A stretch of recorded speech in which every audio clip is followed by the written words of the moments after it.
राधे राधे। कुछ बच्चों का ये सवाल होता है कि सर यहाँ पे पढ़ाई नहीं होती है, तो मैं आप सभी को बता दूं कि हर वो शिक्षक उपलब्ध रहता है महाविद्यालय में।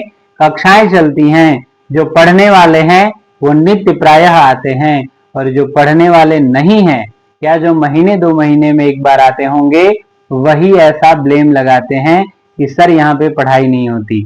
पढ़ने वालों के लिए महाविद्यालय विद्या का मंदिर है, और नहीं पढ़ने वालों के लिए तो बहुत सारे ऐसे हैं जो आते हैं मगर कक्षाओं में नहीं आते, पढ़ने के लिए नहीं आते। तो उनके लिए क्या कहना, वो तो इल्जाम पे इल्जाम लगाएंगे।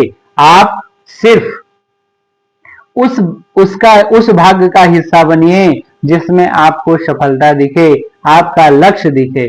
ठीक है, आप दूसरों की बातों को नहीं सुनिए। आपके विषय के जो शिक्षक हैं उनसे संपर्क करिए, उनसे बात करिए, उनसे मिलिए, और क्या क्या पढ़ना है, क्योंकि नए स्टूडेंटों का एडमिशन भी हो गया है, कक्षाएं भी शुरू हो गई हैं। तो क्या क्या पढ़ाई करना है, क्या सिलेबस है, कौन कौन सी पुस्तकें लगेंगी, इन सब के विषय में आप सभी को जानना चाहिए, और जानने का अधिकार भी है। तो इसलिए आप सभी अगर महाविद्यालय आते हैं तो अपने समय को व्यर्थ में बर्बाद न करके आप केवल शास्त्र चिंतन करें कि हमें क्या करना है, हमारे लिए क्या बेहतर है। जो महाविद्यालय में उपस्थित हैं उन शिक्षकों से मिलिए, अपने विषय के बारे में जानिए कि हमें कहाँ पढ़ना है, कितना पढ़ना है, क्या क्या पढ़ना है। तभी आपका महाविद्यालय आना सार्थक होगा, क्योंकि आप सभी में से बहुत सारे लड़के इतने दूर दूर से आते हैं जहां पर आवागमन का साधन बड़ा ही कठिन है। जो दिन में एक बार बस आती है, एक बार बस जाती है। तो ऐसे कठिन मार्ग से जो महाविद्यालय में पढ़ने के लिए आते हैं, और अगर वो वहां से कुछ ज्ञान प्राप्त करके नहीं जाए गए तो फिर उनका आना जाना व्यर्थ हो जाएगा।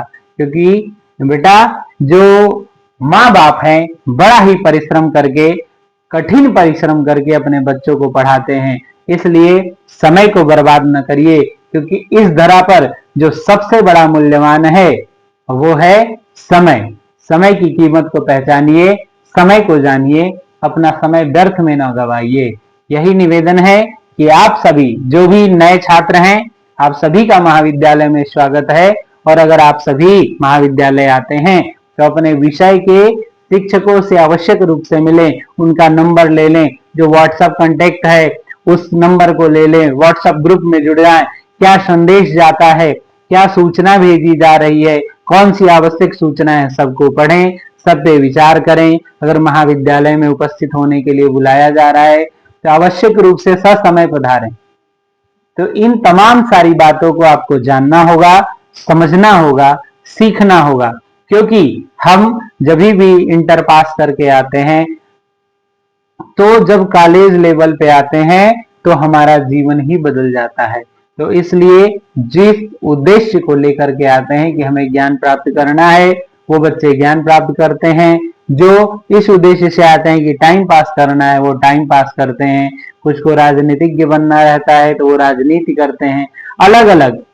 क्योंकि एक ही महाविद्यालय के 4000 छात्रों में से 400 छात्र किसी अन्य फील्ड में जाएंगे, 1000 छात्र कहीं और जाएंगे, उसमें से 10, 20, 50 कुछ और बनेंगे।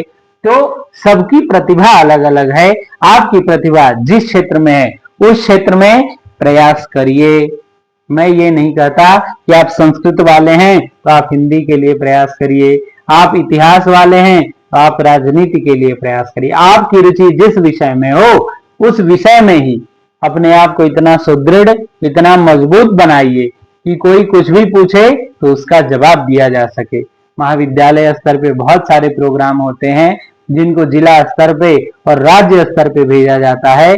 इसलिए अगर आपकी तैयारी बेहतर होगी तो आपका भी चयन हो सकता है।